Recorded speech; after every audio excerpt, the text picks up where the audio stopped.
저희 우리나라 명절 중에 참 좋은 것이 있는데 우리가 구정이라는 게 있잖아요. 너무너무 좋은 것 같습니다. 신년에 했던 결심들이 한 달이라는 유예 기간을 주고요. 또 무너졌던 마음과 결심들을 다시 회복할 수 있는 구정. 새해 복 많이 받으시기를 간절히 소망합니다. 우리가 이제 새해가 됐을 때 작년을 돌아봤을 때 가장 많이 썼던 단어가 뭘까요? 여러분 삶 속에서 1년을 돌아보실 때 나의 입에서 가장 많이 나왔던 말이 뭘까요?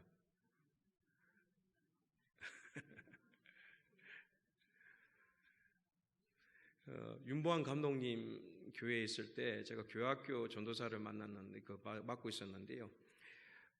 건널목에 이제 그 초등학생들을 이렇게 만나게 된 거죠. 저 보니까 뭐라고 그랬냐면 지킬 전도사님 이렇게 하는 거예요. 지킬 전도사님. 그래서 무슨 소리인지 모르고 이제 웃으면서 인사를 하고 부장 선생님 주일날 만나서 저보러 지킬 전도사님이라 그러던데 그게 무슨 말이냐라고 물어보니까 그렇게 얘기하시는 거예요. 제가 기도할 때마다 지켜주시옵시고 지켜주옵시고 그렇게 많이 사용을 했던가 봐요. 그러니까 아이들이 입장에서는 이제 지켜라는 그 말을 너무 많이 쓴다고 지킬 목사님, 지킬 전도사님 이렇게 얘기를 했다는 것이죠. 어떻게 보면 스스로 아는 단어가 있고요, 모르는 단어가 있지만 중요한 것은 우리 입에 항상 많이 나오는 습관과 단어들이 있다는 것은 진리라는 것이죠. 그것은 우리가 부정할 수 없는 것입니다. 어떤 분들은 감사의 단어가 많이 나올 수도 있고 어떤 분은 불평의 단어가 많이 나올 수도 있지만 중요한 것은 우리의 생각과 마음이 있는 만큼 우리에게 나오는 단어들이 있다는 것을 기억했으면 좋겠습니다. 그리고 2020년도에는 우리 교회 속에 공통적인 단어들이 외쳐졌으면 좋겠는데요. 좌측의 표를 한번 읽어보시겠습니까? 우측에 시작.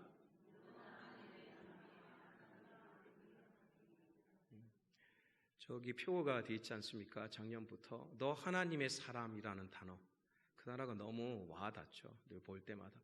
청년부도 이제 표가 너 하나님의 사람이라는 그 단어를 가지고 시작되는데요. 우리 교회가 2020년도에는 한 단어로 표처럼 뭉쳐지기를 원합니다. 어떤 단어가 외쳐졌으면 좋겠냐면 너 하나님의 사람. 우리 교회가 하나님의 교회가 되길 간절히 소망합니다.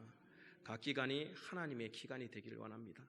그것이 혼자만 되는 것이 아니라 함께 갈 수 있는. 그래서 이 표의 단어, 또 좌측에 봤으면 좋겠으면 뭐라고 되어 있죠?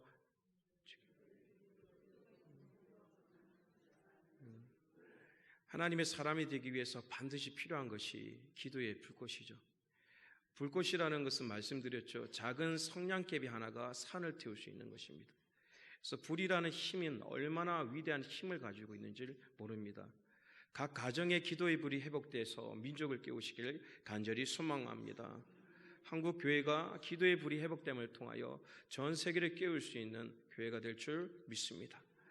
특별히 오늘 강사 주간으로 예배를 드립니다. 우리 사랑하는 강사님들 수고하시고 헌신하시고 또 많은 어려움 속에서도 굳굳이 하나님 말씀을 전하고 있고 가르치고 있으신데요. 세 가지 부탁을 꼭 좀 드리겠습니다. 2020년도에는 사랑하는 강사님들이 아름다운 선생님이 되시길 간절히 소망합니다. 그래서 지식을 아름답게 잘 전하는 분들이 되길 원하고요. 두 번째는 사랑하는 강사님들이 스승이 되길 간절히 소망합니다. 지식으로 전하는 것만 끝나는 것이 아니라 삶으로서 스승의 마음을 품고 삶의 본으로서 가르칠 수 있는 심령이 되길 원하고요. 마지막으로 아비의 심령으로 섬겨주시길 간절히 소망합니다. 그래서 사랑하는 강사님들이 잘 가르치고 삶의 본이 되고 또 그것으로 끝나는 것이 아니라 아비의 부모의 마음을 품고 연약한 점을 돌봄을 통하여 속회가 건강하고 성장할 수 있는 그러한 토대와 밑거름과 아름다운 출발점이 되기를 간절히 축원합니다. 기도하도록 하겠습니다. 하나님 감사합니다. 이 시간에 우리를 불러주시고 만나주심을 감사합니다. 하나님께서 이 시간에 임재하여 주셔서 하나님의 음성에 들려지길 원합니다. 우리를 향하신 놀라운 계획들이 선포되어지길 원합니다. 때론 우리의 심령들이 연약함을 통하여 괴로움과 고독과 환난 중에 있는 이들이 있습니다. 하나님 각 심령들을 만나 주셔서 어루만져 주시고 새롭게 회복되는 기적의 역사가 이 예배 시간을 통하여 선포되어 줄 수 있도록 도와주옵소서. 특별히 강사 주간으로 예배 드립니다. 강사로 헌신하며 결단하는 것이 얼마나 어렵고 힘든지 모릅니다. 그러나 하나님의 은혜가 너무나 감사하고 하나님의 사랑이 너무나 커서 이들이 결단하여 강사의 직분을 맡고 있습니다. 감당할 수 있는 힘을 허락하여 주옵소서. 온전한 것을 가르치게 하여 주시고 삶의 본이 되게 하여 주시고 그들을 아비의 마음을 품고 항상 양육하며 키우며 섬길 수 있는 심령이 될 수 있도록 도와주시옵소서. 오늘도 말씀을 통하여 승리하기를 원합니다. 말씀을 통하여 회복되기를 원합니다. 말씀을 통하여 치료받기를 원합니다. 하나님 역사하여 주시옵소서. 모든 권세가 주께 있음을 고백하며 살아계신 주 예수 그리스도의 이름으로 기도합니다. 아멘. 작년에 이제 수요 오전 예배 때는 창세기로 강해 설교 위주로 했었고요. 이번 연도에는 어떤 것을 좀 주제로 상반기를 가야 하는가 고민을 좀 많이 했습니다. 청년부나 수많은 사람들에게 또 새가족실에서 이제 교육을 하면서 많이 느꼈던 것은 무엇이냐면 교회에서 가장 많이 얘기하는 것이 뭘까요? 정답은 예배입니다. 예배. 늘 강조하는 것, 우리가 가장 많이 드리는 것, 그것을 하나로 통합시킬 때 예배라고 말씀하고 있죠. 그렇다면 중요한 것은 예배가 우리가 가장 많이 드리고 있고 행하고 있는데 예배가 무엇인가요? 또 어떤 예배를 드려야 진정 올바른 예배가 될까요? 또 어떤 예배를 드려야지만 하나님께서 받으실까요? 또 어떤 예배를 드려야지만 심령이 살아가고 회복되는 역사가 일어날까요? 어떤 예배를 드려야지만 우리의 삶이 변할 수 있을까요? 그 모든 해답이 예배 속에 있고요. 심지어 말씀 속에 예배하는 자를 하나님께서 찾으시는데 그때가 언제라고요? 지금, 당장 그 사람을 찾고 있다라는 그 말씀을 선포하실 정도로 예배라는 것은 가장 중요한 의미를 담고 있고 또 우리의 삶 속의 핵심의 부분인데도 불구하고 우리가 예배에 대한 의미와 목적을 상실해 갈 때가 참 많다는 것을 깨닫게 됩니다. 신앙생활을 오래 하면 예배라는 그 깊이가 영성이 더 깊어질 줄 알았는데 시간이 지날수록 형식이 되기도 하고 예배의 목적이 무엇인지 의미가 무엇인지를 상실하기도 하고 그러나 때로는 하나님께서 오아시스 같은 은혜를 주셔서 예배를 통하여 기쁨을 얻기도 하고 수많은 일들이 일어나죠. 그러나 중요한 것은 무엇이냐면 그리스도의 핵심은 바로 예배라는 것을 기억하길 원합니다. 하나님께서 가장 만나고 싶어하고 찾고 싶은 사람이 바로 예배자라는 것이죠. 그래서 상반기 동안은 예배를 통한 이 단어를 가지고 좀 어떤 의미를 가지는가, 또 어떻게 우리가 회복되어야 하는가, 또 예배의 의미와 목적과 능력이 무엇인가에 대해서 말씀을 전하고자 합니다. 그래서 함께 말씀을 들으실 때마다 예배의 은혜와 능력들이 회복되기를 간절히 소망합니다. 그렇다면 예배라는 그 단어의 정의가 뭘까요? 예배라는 단어를요, 한 정의로 하기는 굉장히 어렵습니다. 제가 예배학 전공을 했었는데요. 예배학 전공 때 예배라는 단어 가지고 논문을 엄청 쓸 정도로 예배라는 정의는 인간적으로 내리기는 굉장히 어렵습니다. 그 한 단어를 어떻게 그 깊이와 내용을 정의를 내릴 수 있을까? 절대 내릴 수 없다는 것이죠. 그러나 그것이 좀 단순화시켜서 우리가 이해하기 위해서 예배는 워십, 경배라는 단어를 많이 쓰는데요. 그것을 원어를 찾아가면 정확한 예배의 원어는 이렇게 얘기할 수 있습니다. 가장 가치 있는 분에게 가치 있는 것을 드린다. 같이 한번 따라했으면 좋겠습니다. 시작. 가장 가치 있는 분에게 가치 있는 것을 드린다. 저기서의 예배의 정의가 될 수 있는데요. 그래서 중요한 것은 보세요. 대상이 있지 않습니다. 어떻다고요? 나에게 가장 가치 있는, 때로는 분이 될 수도 있고 것이 될 수도 있습니다. 예배라는 것은요, 나에게 가장 가치 있는 분, 때로는 일, 때로는 것, 그것이 무엇이 된다고요? 나의 예배가 된다는 것이죠. 다른 말로 나에게 가장 가치 있는 것이 돈이면 나의 예배는 무엇이라고요? 돈의 대상이 되어서 그분께 그것에 우리의 삶을 드려지는 안타까운 일이 되는 것이죠.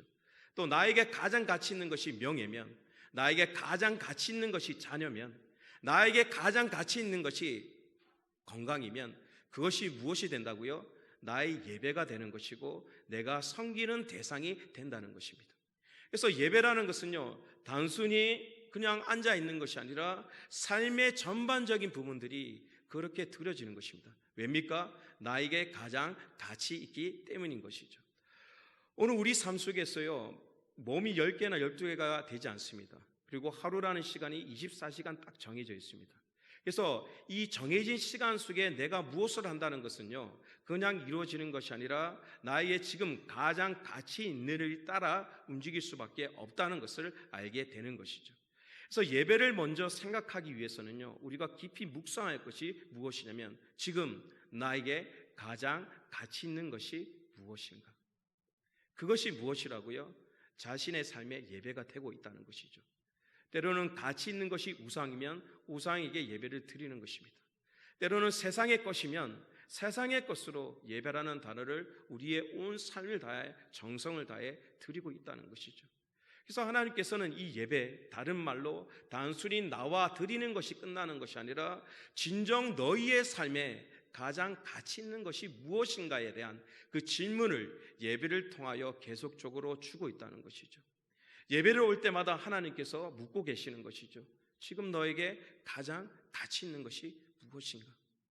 안전이 있지만 우리의 심령이 돈이 될 수도 있고 명예가 될 수도 있고 수많은 근심이 될 수도 있고 걱정이 될 수 있다면 그것은 하나님께 드려지는 예배가 아니라 세상 것으로 이루어지는 하나의 행위로 끝날 수밖에 없다는 경고가 그 속에 있다는 것입니다.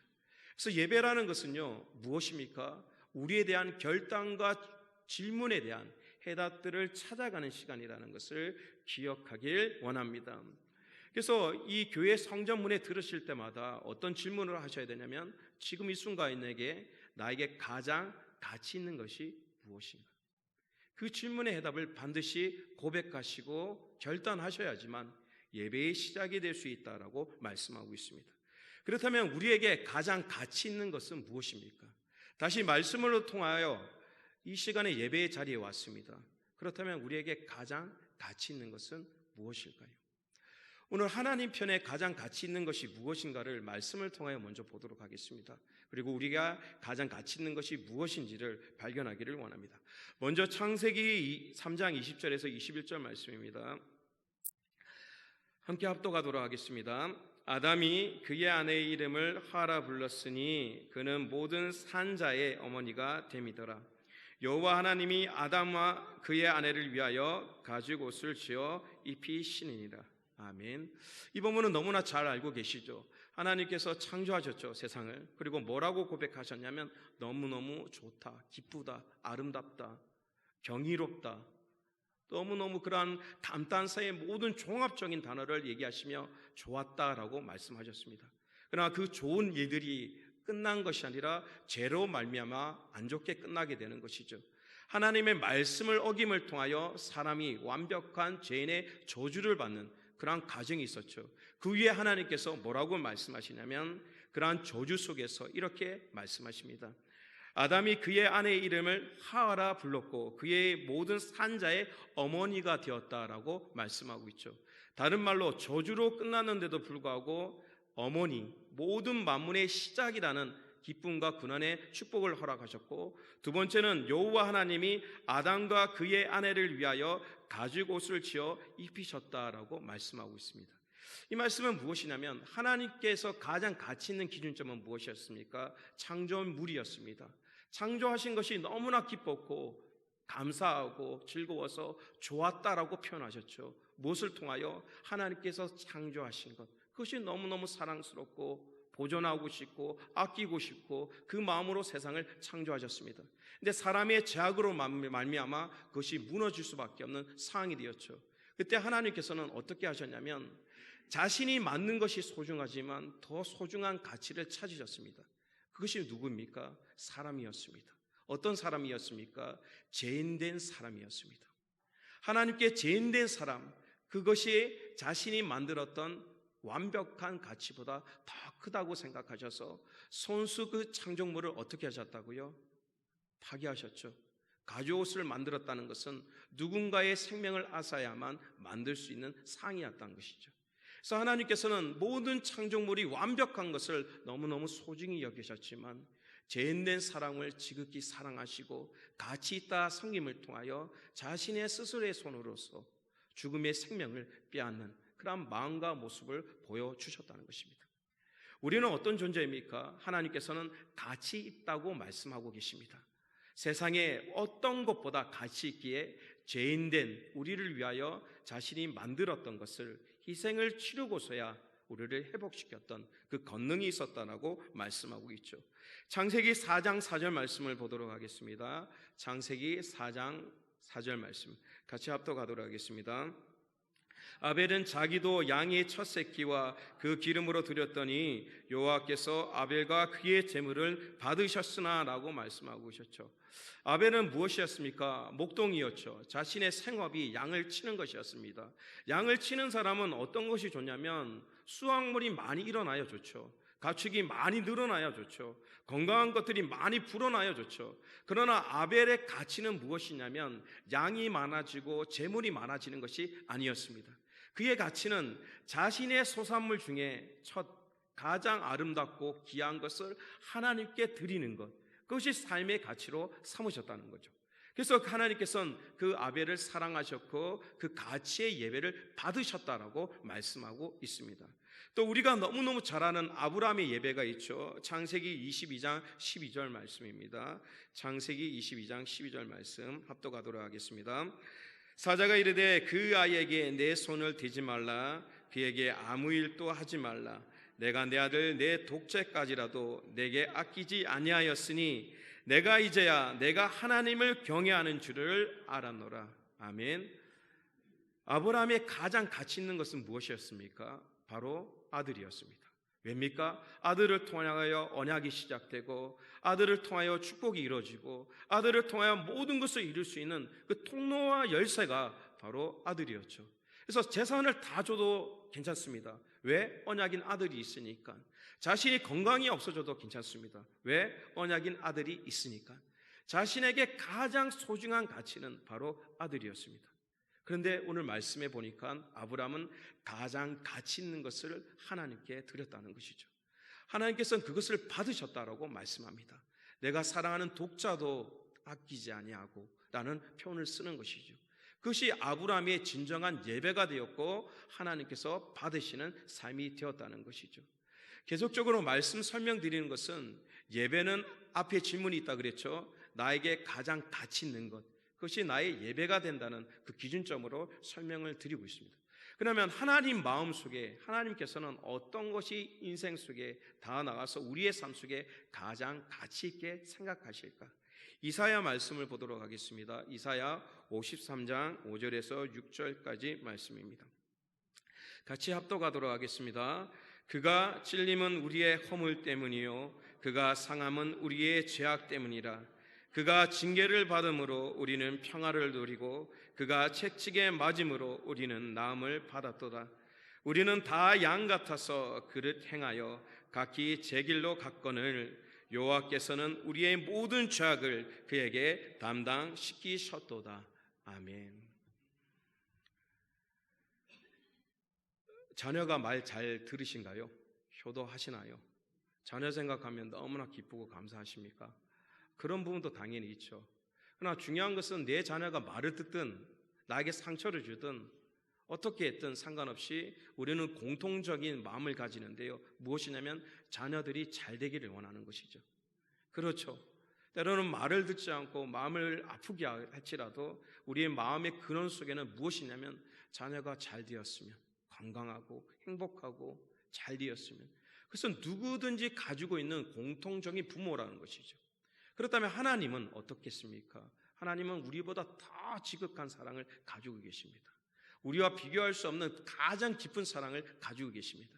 그러면 하나밖에 없는 독생자 예수 그리스도가 잘 되기를 원하실까요? 아니면 처참해지기를 원하실까요? 누구보다 잘 되기를 원하시죠. 왜입니까? 그만한 능력을 가지고 계시기에.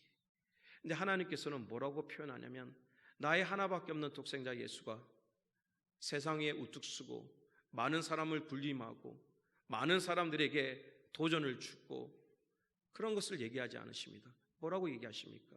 오늘 말씀 그대로 징계를 받아야 하고 채찍을 받아야 하고 또 찢김을 당해야 하고 그런 표현을 쓰시는 것이죠. 왜입니까? 하나님께서 가장 가치 있는 것은 죄인된 우리이시기 때문입니다. 그래서 하나님께서는 어떤 자를 찾으시냐면 이 사랑을 전하고 그 가치를 같이 함께할 사람들을 찾고 있다는 것이죠. 죄인된 사람이 너무나 소중하기에 그 사람을 오늘 찾고 있고 그 사람을 만나는 일을 바로 예배라고 말씀하고 있는 것입니다. 그래서 하나님께서는 예배, 다른 말로 죄인된 모습으로 안타까워하고 구원받지 못하며 때로는 신앙은 있지만 흔들리는 모든 이들에게 지금 만나자. 그리고 뭐라고 얘기합니까? 너희가 나에게 가장 가치 있는 존재다 라고 고백하시는 시간이 바로 예배의 시간이라는 것이죠. 그래서 하나님께서는요, 온 마음과 정성을 다하여 이 예배 시간에 온 사랑을 쏟으십니다. 왜입니까? 우리가 가장 가치 있는 존재이기 때문입니다. 서로에게 인사했으면 좋겠습니다. 우리가 서로 인사하기를 원합니다. 우리가 가장 가치 있는 존재입니다. 정말 믿으셔야 합니다. 그러나 때로는 반대될 때가 참 많죠. 아유, 나같이 건강 없이 물질도 없고 할 줄 아는 것도 없는데 무슨 쓸모가 있을까? 무슨 의미가 있을까? 이제는 아무것도 할 수 없는데 그것은 무엇입니까? 하나님이 찾으시는 마음과 다른 것이죠. 하나님께서 뭐라고 얘기하십니까? 한 번도 힘이 없어서, 할 수가 없어서, 물질이 없어서, 재주가 없어서 싫다, 멸하겠다 얘기한 적이 한 번도 없으십니다. 하나님께서는 하나님의 만나기를 원하는 그 심령의 중심만 있으면 사랑한다 고백하셨고 끌어안아 주셨고 더 나아가 가장 가치 있다라고 고백하고 계시는 것이죠. 그래서 예배 시간은요, 정말 하나님의 은혜와 능력이 넘칠 수밖에 없는 것이죠.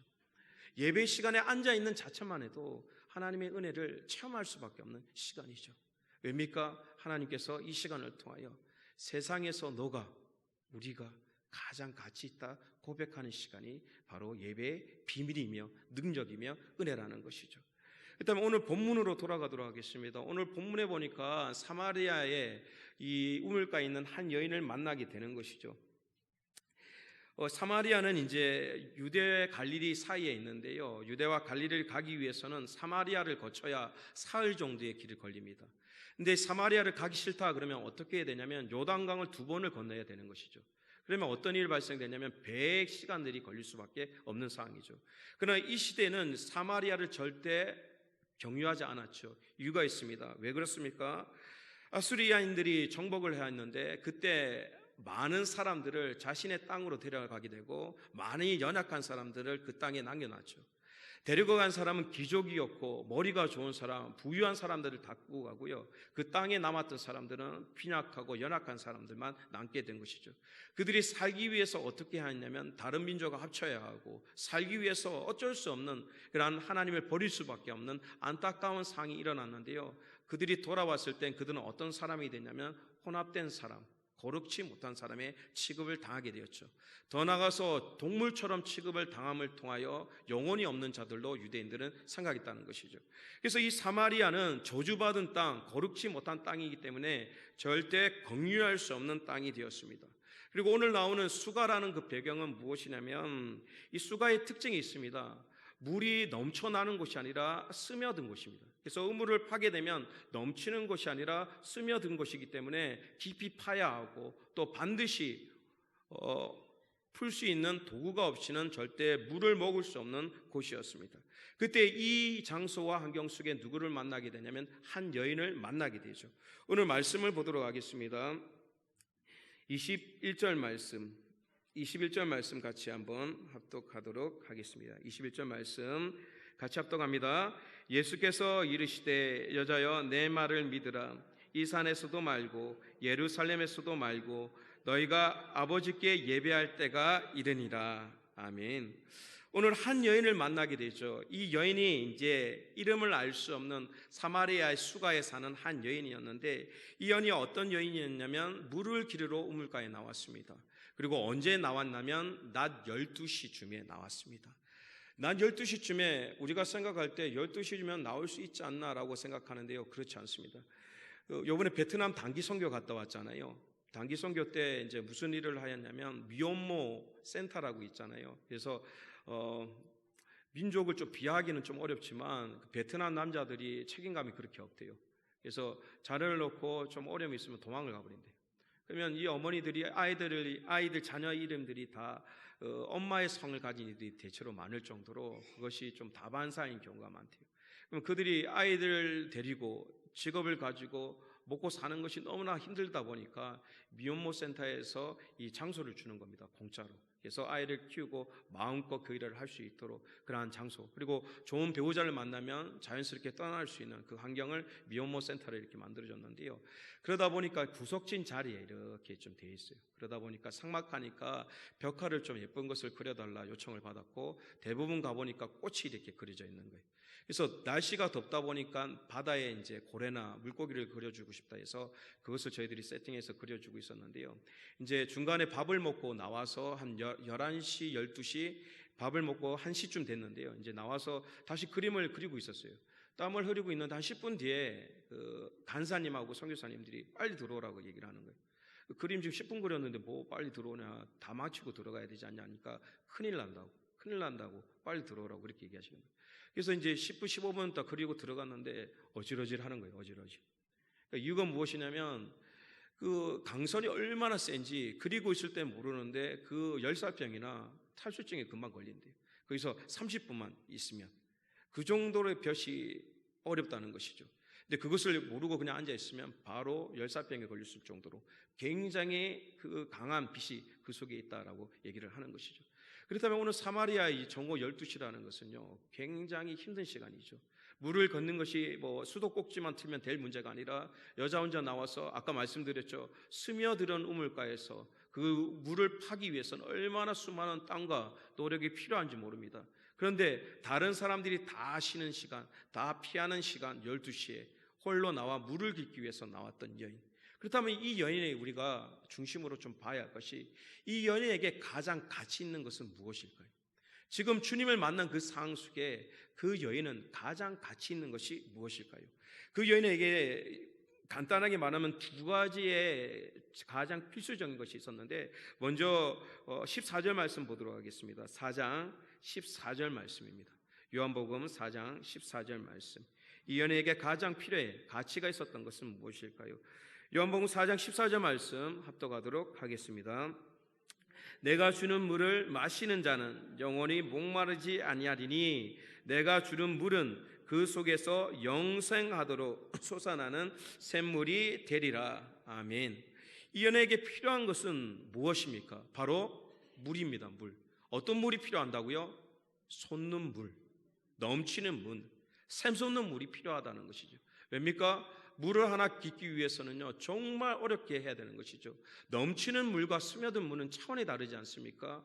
그래서 올 때마다 그것도 피해서 남들의 눈치와 어려움 속에 그것을 피해서 날마다 나오는 것이 얼마나 힘들고 괴로운지, 나와서 그것을 낑낑거리고 또 다른 사람이 나오면, 친구라도 나오면 좀 웃으면서 힘들어도 같이 할 텐데 혼자 그 길을 걷고 와서 또 그 작업을 혼자 해야 하고, 때로는 몸이 지치고 아프고 병이 들어도 홀로 나와 그 일을 해야 했던, 그래서 그가 꿈꿨던 것이 뭐냐면 물이 샘솟았으면 얼마나 좋을까. 스며든 물이 아니라 샘솟아서 계속적으로 차고 흐르는 물이 있으면 얼마나 좋을까. 그것을 기를 때마다 자신의 삶 속에, 물을 구할 때마다 자신의 삶 속에 스며든 물 말고 샘솟는 물, 이 물만 있으면 너무너무 행복할 거야 라는 그런 모습이 있었다는 것이죠. 그리고 두 번째 또 어떤 것이 필요했습니까? 4장 18절 말씀입니다. 4장 18절 말씀 17절부터 볼게요. 4장 17절과 18절 말씀 합독하도록 하겠습니다. 여자가 대답하여 이르되 나는 남편이 없나이다. 예수께서 이르시되 내가 남편이 없다 하는 말이 옳도다. 너에게 남편 5이 있었고 지금 있는 자도 내 남편이 아니니 내 말이 참되도다. 아멘. 주석가들은 두 가지 해석을 하는데요. 첫 번째, 영적으로 사마리아가 말씀드렸죠. 다른 나라의 지배로 끌려감을 통하여 민족의 혼합이 된 나라다. 그리고 그 혼합될 속에 이제 5개의 미신, 다른 말로 이방신들을 데려왔다. 그래서 영적인 고백이다라고 얘기하는 사람들이 있고요. 그러나 현실적으로 보면 뭐라고 얘기하냐면 남편은 있지만 없다. 무슨 말입니까? 온전한 가정이 절대 될 수 없는 것이죠. 한 가정만 파괴된 것이 아니라 전에 있던 남편도 무엇입니까? 남편이 여러 명이 될 정도로. 그리고 더 나가서 지금 함께 살고 있는 사람이 있는데도 불구하고 그 사람은 어떤 사람이라고요? 남편이라 말할 수 없는 사람이다라고 얘기하고 있죠. 우리가 생각할 때, 상식적으로 생각할 때 이혼을 5번 이상, 만약에 이혼이란 자체가 요즘 시대에는 어쩔 수 없는 부분이라고 우리는 이해해야 할 부분이 참 많습니다. 그런데 지금 5번의 이혼을 했다라는 것은 기본적으로 생각할 때 합법적이지만 무엇입니까? 나쁘다 옳은 문제는 아니지만 정말 가슴 아픈 일이죠. 이해되셨죠? 무슨 말인지. 이혼의 자체 옳다 그렇다 나쁘다 옳다라는 의미보다는 그 자체가 얼마나 많은 슬픔이 있었을까. 근데 그것을 몇 번이나 겪었다고요? 5번이나 겪었던 여인. 말 못할 깊은 상처가 얼마나 있겠습니까? 그리고 지금 또 남편이라 부를 수 없는 사람과 함께 살고 있다는 것이죠. 그러면 이 여인이 꿈꾸는 것은 무엇일까요? 온전한 가정이었겠죠. 나도 평범하게 온전한 가정이 되었으면. 더 나아가서 왜 그렇게 살았겠습니까? 그렇게 아니면 살 수 없는 환경이었다는 것이죠. 먹고 살 수 있는 환경이 안 되기 때문에 자신의 인생에 가장 가치 있는 것은 오늘 생존이라는 것이죠. 생존. 살아야 하기 때문에. 이번 베트남에 가서 좀 많은 것을 보고 느꼈던 것이 무엇이냐면, 아이들도 그랬고 비민촌이라고 이제 그 가정을 방문하면서 선물도 주고 신방하고 기도도 하고, 미리 이제 우리가 방문할 가정을 한 9가정 정도로 정리해서 이 선교사님이 보내주셨어요. 그리고 어떤 상황이고 또 어떤 기도의 제목이고, 그 거기 가면 어떠냐면 아버지들이 다 안 계세요. 어떤 사람은 교통사고로 아버지가 돌아가셨고, 어떤 사람은 한국 사람 아버지인데 도망갔고, 어떤 사람은 아버지가 베트남 사람인데 도망갔고, 결과적으로는 다 도망가고 죽고 해서 엄마와 둘이 단둘이 살 수밖에 없는 그런 가정이었죠.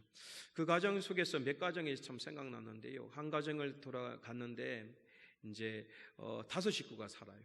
5식구. 엄마, 할머니, 그다음에 형제 3명이 사는데, 할머니는 이제 엄청 나이가 드셔가지고 치매가 걸리셨고, 엄마는 정신이 왔다 갔다 하시고, 그러면 이제 동생들하고 제일 큰 애가 초등학교 한 3학년 정도, 그리고 나머지 애들이 이렇게 있는 거예요.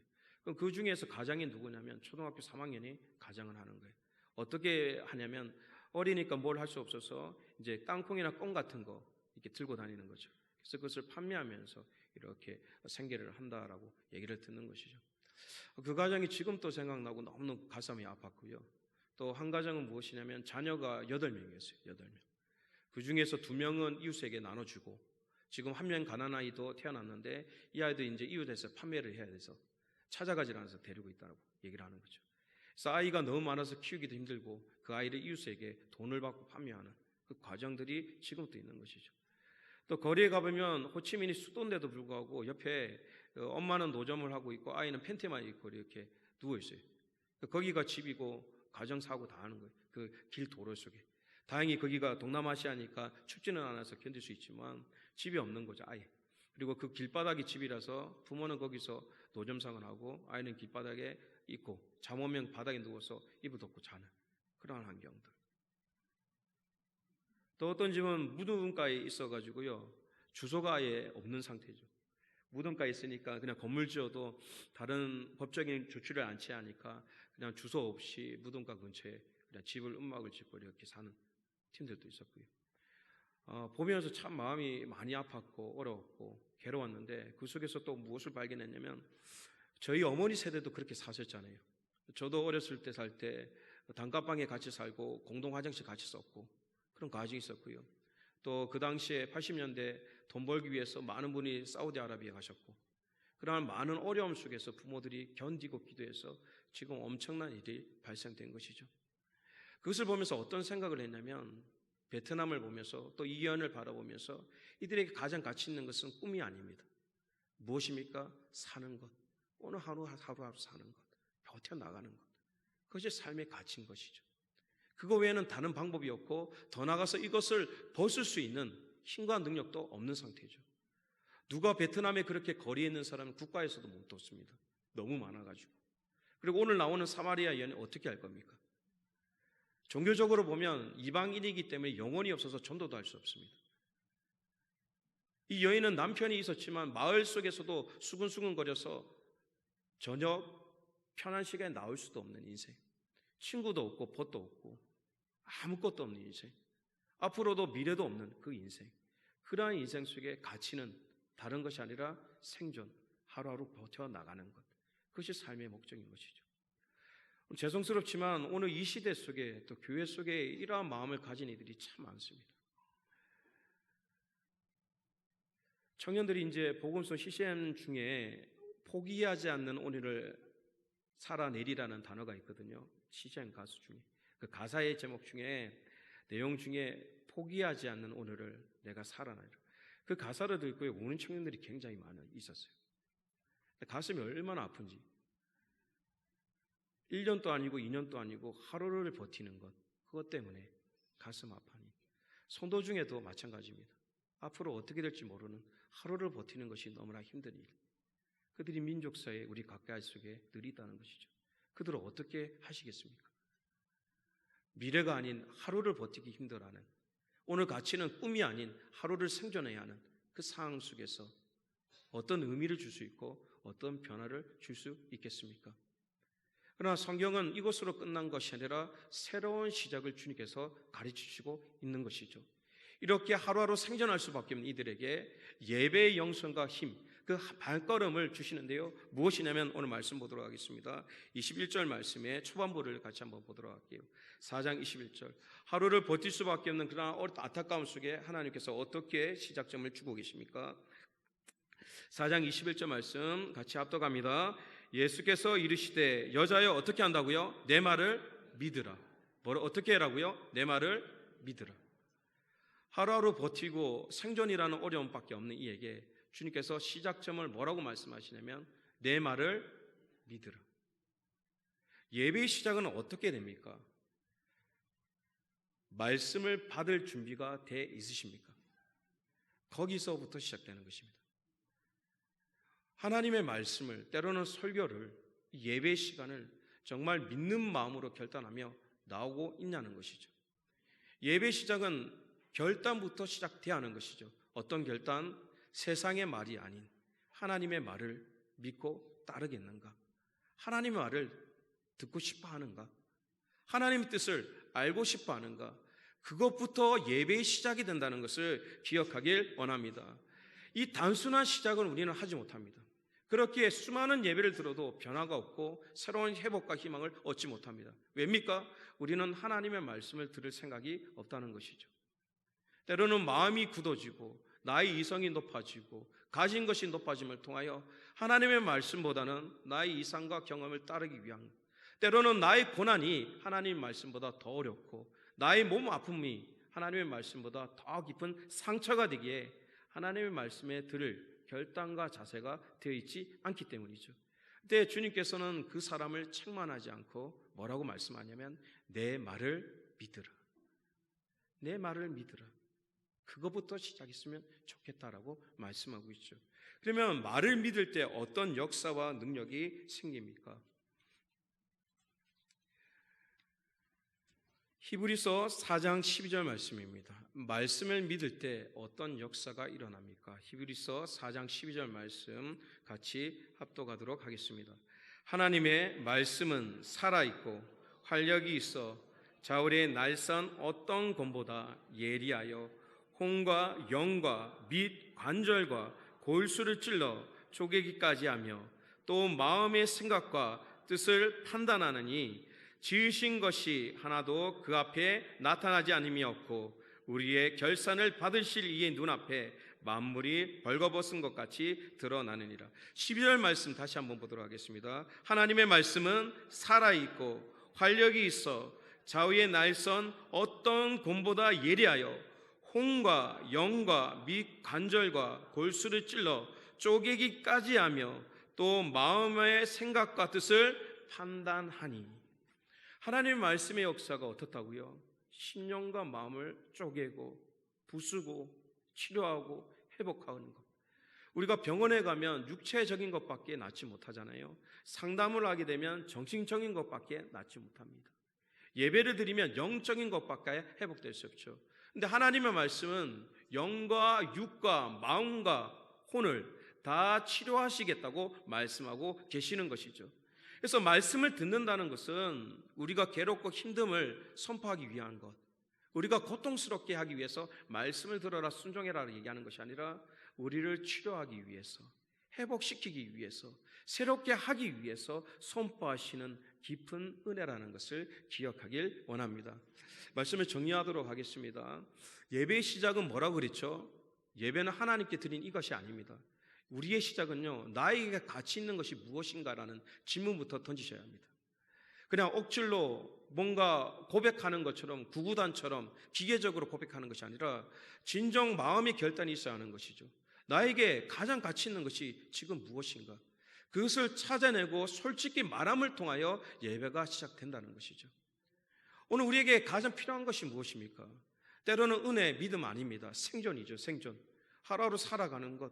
때로는 건강의 치료죠. 때로는 자녀가 잘 되는 것이죠. 수많은 것들이 우리 삶에 가장 가치 있는 것으로 나아갈 때가 많은 것이죠. 그런데 그 끝은 어떻습니까?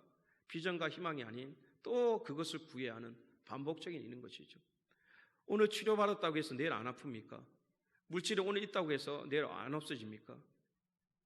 우리는 보면 늘 구할 수밖에 없는 것을 구할 수밖에 없는 것이죠. 그러면서 낙심하고 쓰러질 수밖에 없고, 그리고 그 모든 탓을 예배로 돌리는 것이죠. 예배 드려도 의미 없어. 예배 드려도 변화 없어. 그러나 하나님께서는 이 예배의 가치를 가장 소중하다고 말씀하셨죠.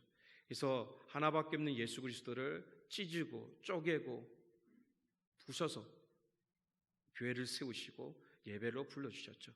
그래서 예배는 앉아있는 자체만으로 은혜를 누릴 수밖에 없는 특권이라고 말씀드렸습니다. 그리고 그 예배의 시작을 무엇으로 해야 하냐면 따라합니다. 내 말을 믿으라. 하나님의 말씀을 믿으라. 그 시작부터 해야 하는 것이죠. 그럴 때 예배의 아름다운 영성과 능력들이 회복될 줄 믿습니다. 그래서 상반기 때는요, 하나님의 사람이 되기 위해서 또 기도의 불빛을 비추기 위해서 그것이 예배가 살아나기 위해서 항상 기도해 주시기를 부탁드립니다. 예배 전에 미리 오셔서 오늘 하나님 예배의 영성이 살아날 수 있도록 목사님과 주의 종들과 중직자를 위해서 이 교회가 다시 한번 예배로 불타오를 수 있는 그런 교회가 되기 위해서 항상 기도해 주시고 집중할 수 있는 그런 교회가 되기를 간절히 선포합니다.